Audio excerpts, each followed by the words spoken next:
नमस्कार साथियों, मैं मनीष भारती संस्कृति आईएएस प्लेटफॉर्म पर आप सभी का स्वागत करता हूं। साथियों, दरअसल एक रिपोर्ट आया है, एक सर्वे के आधार पर कुछ बातें कही गई है और इसमें भारत के जो युवा वर्ग हैं उनसे राजनीति के प्रति उनका रुझान क्या है, नेताओं को लेकर के भारत में वो क्या सोचते हैं और भारत के प्रति देश के रूप में देखा जाए तो क्या समर्पण है, इन सब चीजों को लेकर के बात किया गया है। विस्तार से सब चीजें हम देखेंगे। यानी कि ये कहा गया है लव फॉर इंडिया, भारत के जो युवा हैं भारत से तो प्यार करते हैं लेकिन पॉलिटिक्स में क्या उनका विश्वास है, इन सब चीजों को लेकर के थोड़े से डमाडोल की स्थिति में हैं। क्या क्या बातें हैं, जरा सबसे पहले कुछ प्रमुख बिंदु को देख लेते हैं। देखिए, भारत दुनिया के सबसे युवा देशों में से एक है, इसमें कोई संदेह की बात तो है ही नहीं।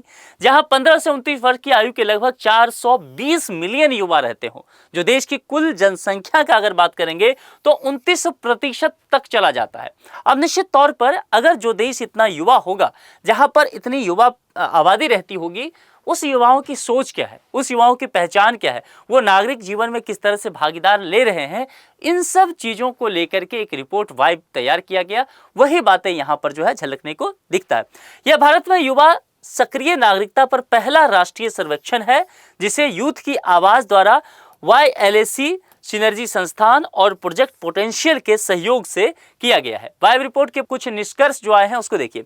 राष्ट्रीय पहचान मजबूत हुई है, यानी कि यहां पर कहा जा रहा है कि 81% युवा ऐसे हैं जो खुद को पहले भारतीय के रूप में पहचानते हैं। इसको दो अर्थों में समझिए। एक तो है कि मैं मराठाई हूं, मैं बंगाली हूं, मैं बिहारी हूं, मैं यूपी से आता हूं, मैं कश्मीरी हूं, ये बाद में है। मैं पहले भारतीय हूं, इंडियन हूं, तो ये एक पहचान हो गया। और भारत के रूप में खुद को पहचानना, व्यक्तिगत चीजों से ऊपर रखना। 31% युवा जो है व्यक्तिगत पहचान को प्राथमिकता देते हैं। यह स्वायत्तता की ओर बढ़ने को रुझान भी दिखाता है। युवा आबादी जहां होगा वहां इस तरह की चीजें देखी ही जाएगी। डिजिटल सक्रियता और सामुदायिक भागीदारी की बात करें तो निश्चित तौर पर हम सभी डिजिटल एज में हैं। जिस तरह से आज जो है AI का दुनिया आ गया है, वह तो निश्चित तौर पर भारत जैसे युवा देश के लिए बहुत ही फायदे का चीज है। देखिए, यहां पर बताया गया है कि तकरीबन 46% युवा अपने देश के ऐसे हैं जो किसी न किसी NGO से जुड़े हुए हैं, जो किसी न किसी सामुदायिक संगठन से जुड़े हुए हैं, नागरिक मंचों से जुड़े हुए हैं, और 27% युवा हैं जो डिजिटल प्लेटफॉर्म के माध्यम से सामाजिक जीवन में कहीं ना कहीं सक्रिय लाभ ले रहे हैं या अपना भागीदारी दे रहे हैं।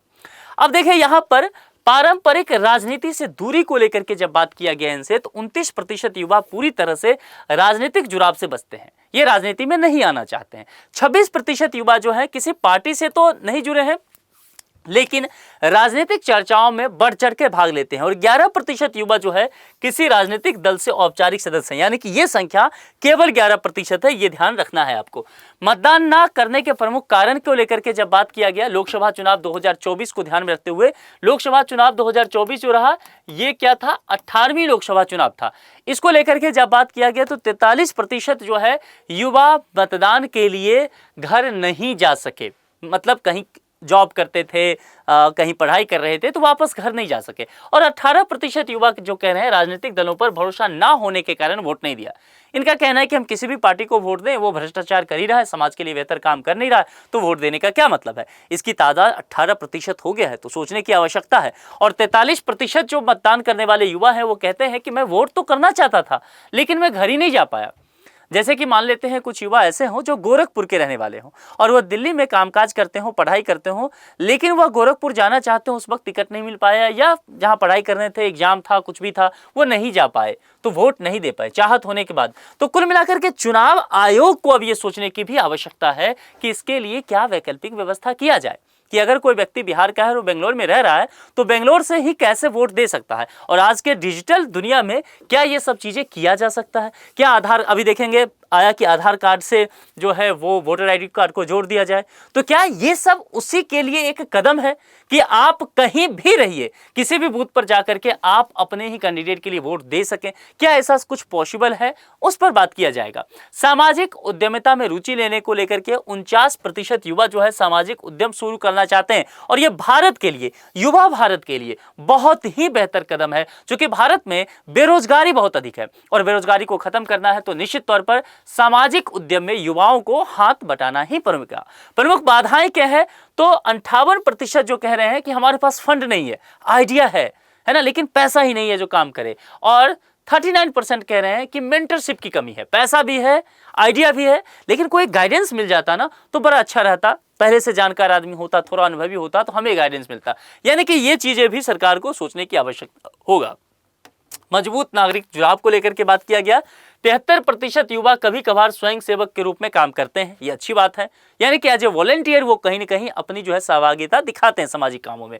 कई युवा साप्ताहिक रूप से सफाई अभियान, याचिकाएं और फंड रेजिंग जैसी गतिविधियों में भी भाग लेते हैं जो समाज के काम आता है। मीडिया और सार्वजनिक संवाद में भागीदारी की बात करेंगे तो 7% युवा रोजाना कह सकते हैं कि समाचारों का अनुसरण करते हैं, यानी कि देख रहे हैं कि देश में विदेश में चल क्या रहा है। 31% युवा जो है अक्सर या रोज सोशल मीडिया पर विचार साझा करते हैं और 34% युवा जो है कभी कभार ऐसा कर रहे हैं।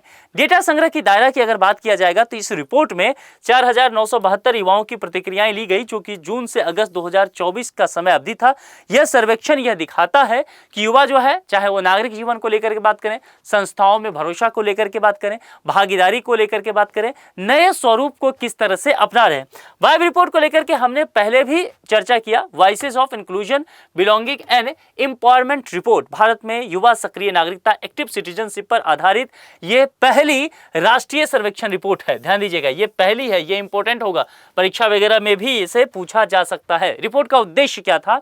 युवाओं की आवाज को सामने लाना, युवा क्या सोचते हैं अपने बारे में, अपने देश के बारे में, देश के अंदर चल रहे विभिन्न घटनाक्रम के बारे में, इन सब चीजों को बाहर निकालना, एक मंच देना उनको, नए नागरिक भागीदारी के स्वरूप को पहचानना कि किस तरह से परंपरागत राजनीति से वो बाहर जा रहे हैं, किस तरह से डिजिटल दुनिया को अपना रहे हैं, सामाजिक और सामुदायिक भागीदारी में किस तरह से वो अपने आप की संलग्न पा रहे हैं। ये सारी चीजें जो है उद्देश्य था। रिपोर्ट की विशेषताएं में देखेंगे, भारत की 15 से 29 वर्ष की आयु के युवाओं को केंद्र में रखकर यह अध्ययन किया गया है। तो आयु वर्ग जो है ना वो 15 से 29 वर्ष रखा गया है।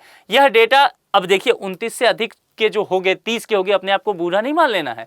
ये रिपोर्ट इतना डेटा रखा है, ठीक है, इसको ध्यान रखना है। यह रिपोर्ट डेटा आधारित दृष्टिकोण से यह दर्शाती है कि युवा नागरिकता को कैसे समझते हैं और उसका किस तरह से वो अपने दैनिक जीवन में, अपने आहार व्यवहार में किस तरह से अभ्यास उसका कर रहे हैं। रिपोर्ट के महत्व पर अगर चर्चा करेंगे तो यहाँ पर समझिए कि यह रिपोर्ट युवाओं को केवल उपभोक्ता या दर्शक के रूप में नहीं, बल्कि सक्रिय भागीदार हो सकता है, एक्टिव पार्टिसिपेंट के रूप में प्रस्तुत करती है। नीति निर्माताओं के लिए एक महत्वपूर्ण संसाधन ये हो सकता है, जो मैंने कहा कि चाहे इस रिपोर्ट के आधार पर चुनाव आयोग अपने डिसीजन ले, सरकार इस चीज को लेकर के डिसीजन ले, है ना, ताकि युवा न केवल भाग ले बल्कि भारत के भविष्य के निर्णयों में भी अपना महत्वपूर्ण योगदान दे सके। अब इस विषय पर एक संभावित प्रश्न है, वाइब रिपोर्ट किस विषय पर आधारित है? भारतीय अर्थव्यवस्था, ग्रामीण विकास, युवा सक्रिय नागरिकता या फिर जलवायु परिवर्तन, क्लाइमेट चेंज। ये 4 ऐसे विकल्प यहाँ पर दिए हुए हैं। जो भी आपको सही लगता है उसका सही जवाब ढूंढ करके आप कमेंट बॉक्स में लिख दीजिए। आज के इस लेक्चर में इतना ही। अपना बेहद ख्याल रखिए। बहुत बहुत शुक्रिया। Thank you so much.